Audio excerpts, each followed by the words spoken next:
কিসের শর্ত? কি রকম শর্ত? আমি কোনো শর্তকে মানি না।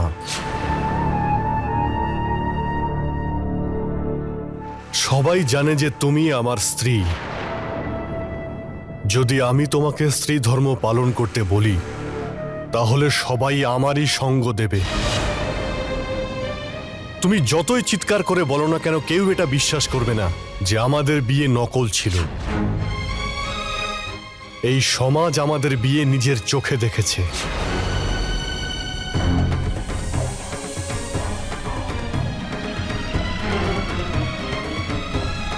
তোমাকে এই বাড়িতে আমার স্ত্রী হয়ে আসতে দেখেছে। তোমার সিঁথিতে এই সিঁদুরকেও দেখেছে। হতে পারে এই সিঁদুরটা আমার নামে নয়, কিন্তু সবাই এটা খুব ভালো করে জানে যে আমি নিজে হাতে তোমার সিঁথিতে এটা পরিয়েছি। তুমি এখন সবাইকে যাই বলো না কেন, কিন্তু কেউ তোমার কথায় বিশ্বাস করবে না। কারণ আমি সবার সামনে এটাই বলবো, সুমন মিথ্যে কথা বলছে। এই বিয়েটা আসল ছিল। আমি আপনার কাছ থেকে এটা আশা করিনি। যদি আমি একটুও বুঝতে পারতাম যে আপনি কথা দিয়ে কথা রাখবেন না, তাহলে আমি আপনার সাথে এই বিয়ের নাটকটা করতাম না। যদি আপনি সেই রাতে দেওয়া কথাগুলো ভুলে গিয়ে থাকেন, তাহলে আমার দেওয়া কথাগুলো আমি মানব না। আমি এক্ষুনি আর এই মুহূর্তে এই বাড়ি, এই গ্রাম ছেড়ে চলে যাব।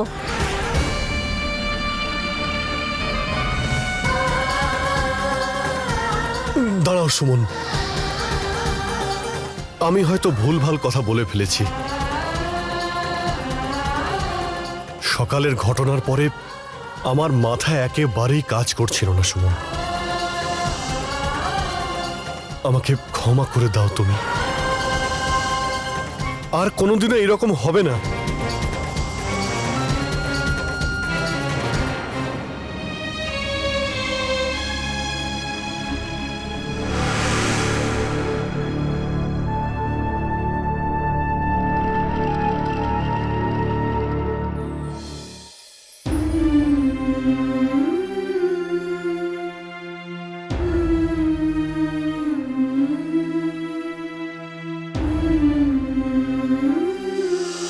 জীবনে তোমার দুঃখগুলো আমার খুশির থেকে বেশি ইম্পর্টেন্ট। কিন্তু আমার দায়িত্ব সবসময় দ্বিতীয় নম্বরেই থাকবে। আর সেই দ্বিতীয় নম্বর থেকে প্রথম নম্বরে আসার জন্যে তোমার স্মৃতিতে অন্য কারোর নামে সিঁদুর থাকাটা দরকার। আমার জীবনের ভবিষ্যতের সিদ্ধান্ত এবার তোমার হাতে সুমন।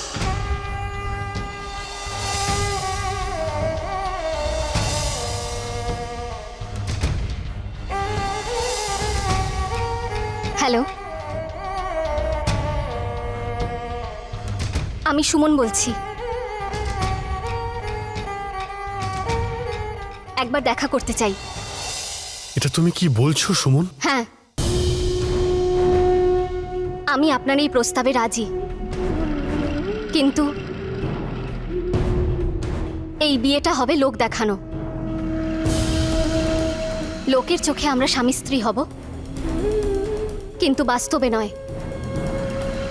আমি নিজের হাতে নিজের সিঁথিতে সিঁদুর পরাবো আর নিজের গলায় মঙ্গলসূত্র পরব। আমি কিছু বুঝলাম না সুমন, এইরকম বিয়ের মানেটা কি? আপনিই তো বলেছিলেন যে আপনি স্ত্রী নয়, নিজের সন্তানদের জন্য মা চান, নিজের মায়ের জন্য বৌমা চান। আমি কথা দিচ্ছি, আমি সারা জীবন আপনার বাচ্চাদের মা আর আপনার মায়ের খুব ভালো বৌমা হয়ে থাকব। কিন্তু একজন স্ত্রীর কর্তব্য কখনো পূরণ করব না। বলুন, আপনি কি আমার এই প্রস্তাবে রাজি? হ্যাঁ, আমি রাজি। কিন্তু আমি কি এটা জিজ্ঞেস করতে পারি যে তুমি এইরকম খেলা কেন খেলছো?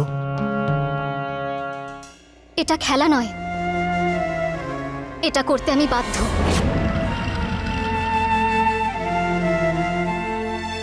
আমি চাই না যে আমি কার্তিক আর নন্দিনীর বিবাহিত জীবনে কোনো রকমের বাধা হয়ে দাঁড়াই। ঠিক আছে, এই নাটকে আমি তোমার সঙ্গ দিতে রাজি আছি। কিন্তু তার আগে আপনাকে কথা দিতে হবে, আপনি কখনো আমায় স্ত্রীর ধর্ম পালন করতে জোর করবেন না। ঠিক আছে সুমন, তবে দ্বিতীয় বিবাহ করার পিছনে আমার এটাই উদ্দেশ্য ছিল যে আমার সন্তানের একজন মা পেয়ে যাক আর আমার মাকে যত্ন করা একজন বউ। কিসের শর্ত? আমি মানি না কোনো শর্তকে। যদি আমি তোমাকে স্ত্রী ধর্ম পালন করতে বলি তাহলে সবাই আমারই সঙ্গ দেবে।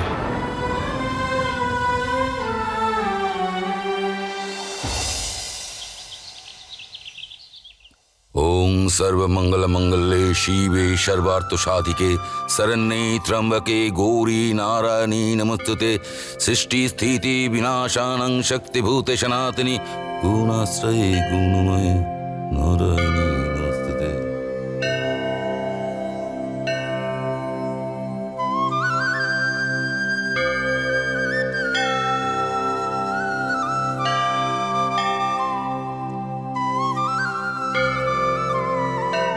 নাও, প্রথম নিমন্ত্রণ পত্রটা তো গণপতি মহারাজকেই দিলাম। এবার আর যা আছে এই সমস্ত কার্ড তাড়াতাড়ি সবার মধ্যে বিলি করে দিতে হবে। হ্যাঁ, জামাই বাবা জীবন আর দেবেন্দ্র, এই দায়িত্বটা এবার তোমাদের উপর দেওয়া হলো। বাবা, আপনি একদম চিন্তা করবেন না, সময় থাকতে সব পত্র বিতরণ করে ফেলব। বাবা দেবেন্দ্র, বাবা আমি চাই যে একটা কার্ড প্রভু দয়ালের বাড়িতে পৌঁছে দেওয়া হোক।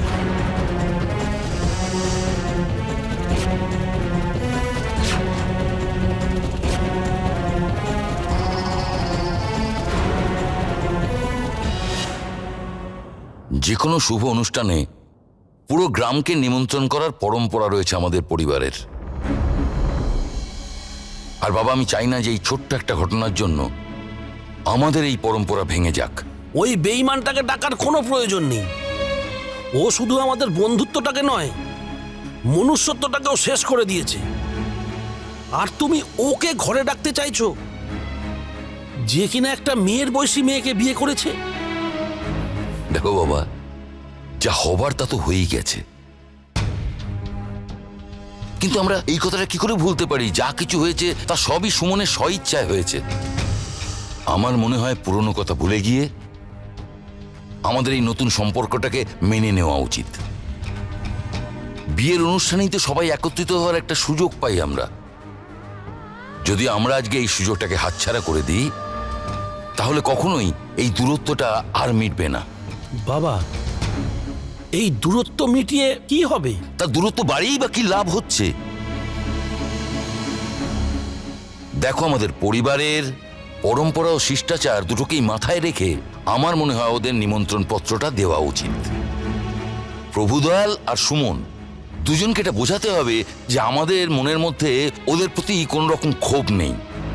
আমার যা ঠিক মনে হয়েছে আমি তাই বলে দিলাম, বাকি তোমরা যা মনে করবে তাই করো।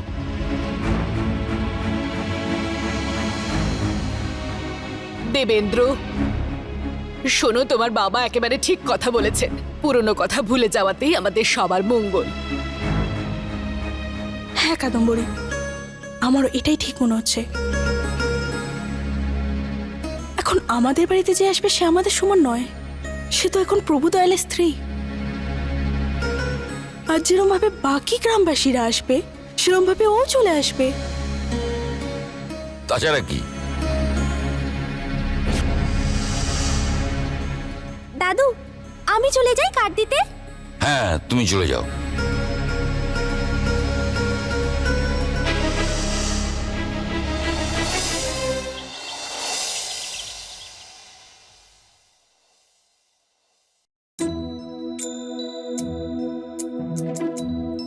নমস্কার ঠাকুমা,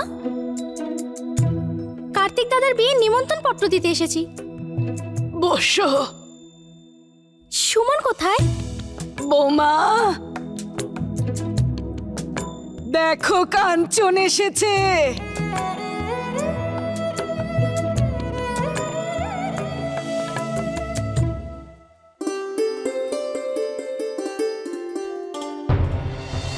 এইভাবে কি দেখছিস কাঞ্চন? এটা দেখছি যে আমার বান্ধবী বিয়ের পরেও একটুও পাল্টায়নি। এই নে কার্তিক দাদার বিয়ের কার্ড, আর এটা আমার তরফ থেকে তোর বিয়ের একটা ছোট্ট উপহার। থ্যাঙ্কস। এসবের কি দরকার ছিল? লোক ট্রিটই এই কারণে দেয় যাতে সে উপহার পায়, আর আমি উপহার এই কারণে দিচ্ছি যাতে আমি ট্রিটটা পাই। ট্রিট না দিলে মানবো না আমি সুমন। ঠাকুমা, আপনি কিন্তু পুরো পরিবারের সাথে বিয়েতে আমাদের ওখানে আসবেন। আচ্ছা, কি হলো সুমন, তুই এত চুপচাপ কেন? বিয়েতে আসবি তো? আমাদের পুরো পরিবার তোর এই সিদ্ধান্তটাকে মেনে নিয়েছে। তুই খুশি তো সুমন? হ্যাঁ কাঞ্চন, আমি আমি খুব খুশি। এটা তো সত্যি সত্যি খুব ভালো কথা। তুই কি আমাকে এখান থেকে দাঁড়িয়ে দাঁড়িয়ে তাড়িয়ে দিবি, নাকি নিজের ঘরও দেখাবি? এভাবে বলছিস কেন? চল ভেতরে চল।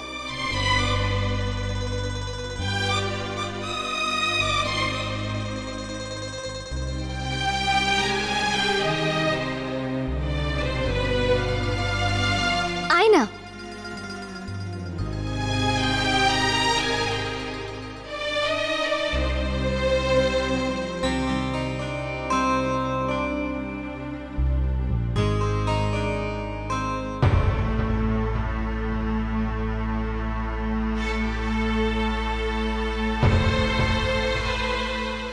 এখানে তো তোর একটাও জিনিস নেই। হ্যাঁ, ওই ওনার জিনিসপত্র আমি বাইরেই বের করছিলাম। আমি ঘরটা একটু পরিষ্কার করতাম তাই। আচ্ছা, কি ব্যাপার, তোকে চিন্তিত মনে হচ্ছে? না তো, আমার আজ একটু কাজ আছে। তুই তুই বস না, আমি এক্ষুনি আসছি। না না, আমি যাই, তুই আরামে নিজের কাজ কর। হ্যাঁ, কার্তিক দাদার বিয়েতে আসতে ভুলিস না যেন।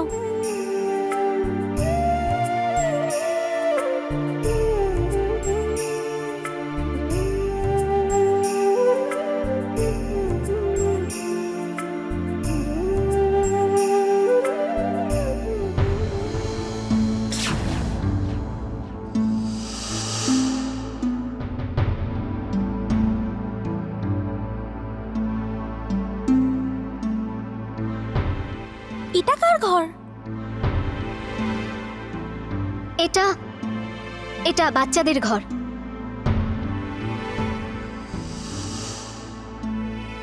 এর জিনিসপত্র এখানে, মানে বিয়ের পরে ও বাচ্চাদের সাথেই থাকছে?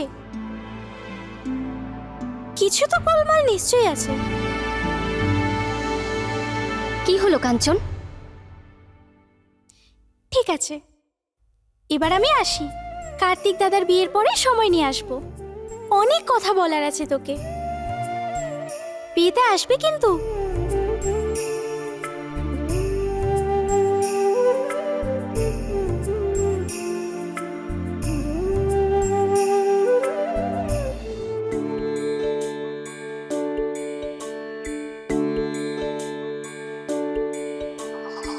আচ্ছা, ফুলগুলো কি ওদিকটায় লাগিয়ে দেবো?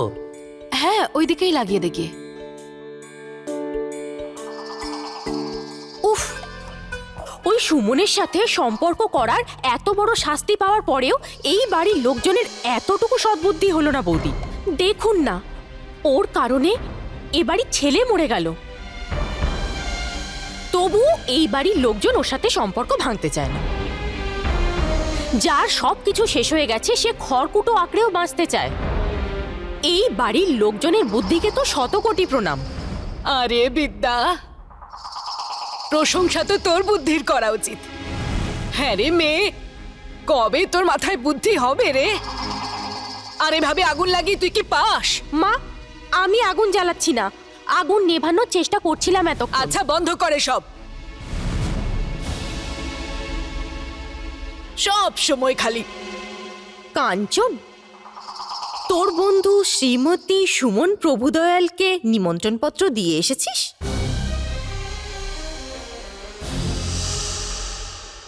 আরে, আমাকে তুমি এভাবে দেখছো কেন? এখন তো ও শ্রীমতী সুমন প্রভুদয়াল, তাই না? আমি আবার কি ভুল বললাম? তো কেমন আছে সে? পিসি, ও ভালো আছে আর সুখীও আছে। ঠাম্মা, হ্যাঁ ও তোমাদের সবাইকে প্রণাম জানিয়েছে। আচ্ছা মা, আমি এক্ষুনি আসছি।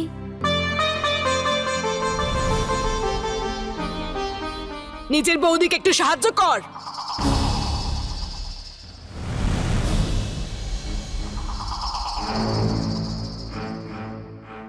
আমি এক্ষুনি সুমনের বাড়িতে বিয়ের কার্ড দিয়ে এলাম। জানি না ওরা আসবে কিনা, কিন্তু একটা কথা অবশ্য জানতে পারলাম যে কোথাও না কোথাও কিছু না কিছু গন্ডগোল নিশ্চয়ই আছে। গন্ডগোল? কিসের গন্ডগোল? সুমন আমাদের কাছ থেকে কিছু না কিছু নিশ্চয়ই লুকাচ্ছে। আমি তো ওকে এখনো সেই সুমনই দেখতে পাচ্ছি যেটা প্রভু কাকাকে বিয়ে করার আগেও ছিল। আমি ওর আর প্রভু কাকার ঘরে গিয়েছিলাম, ওখানে সুমনের কোনো জিনিসপত্র ছিল না, এমনকি ওর সব জিনিসপত্র এখনো ছুটকি আর গোলু রুমে রাখা আছে। ওকে দেখে একদমই মনে হয় না দাদা যে 2-3 দিন আগে ওর বিয়ে হয়েছে। কিছু তো ব্যাপার নিশ্চয়ই আছে, যে কারণে বাধ্য হয়ে সুমন এই বিয়েটা করলো। কারণ যদি এই বাধ্যতা না থাকতো তাহলে ওর মুখে সেই খুশিটা প্রকাশ পেত। তুমি ভাবো দাদা, ওর তো ভোপাল যাওয়ার কথা ছিল না, কিন্তু এক রাতের মধ্যে এমন কি ঘটলো যে ও বিয়ে করে নিল। আমি সুমনকে ভালো করে চিনি দাদা, ও এত বড় সিদ্ধান্ত কোনো কারণ ছাড়া নিতে পারে না। আমাদের ওই কারণটা জানতে হবে দাদা, আমাদের সত্যিটা খুঁজে বার করতে হবে। কিন্তু কিভাবে কাঞ্চন? আমরা দুজন যতটা সুমনকে জানি যে ও ওর জীবনের সমস্ত কষ্ট সহ্য করে নেবে, কিন্তু একবারও মুখ খুলবে না। ওর মনের কথা জানার একটা পদ্ধতি আছে আমার কাছে দাদা।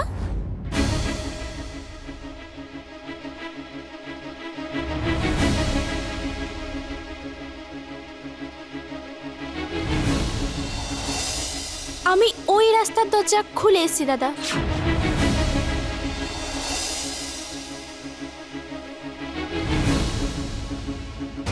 কালকের মধ্যেই সুমনের সেই সত্যিটা নিজের রাস্তা দিয়ে হেঁটে আমাদের কাছে পৌঁছে যাবে দাদা।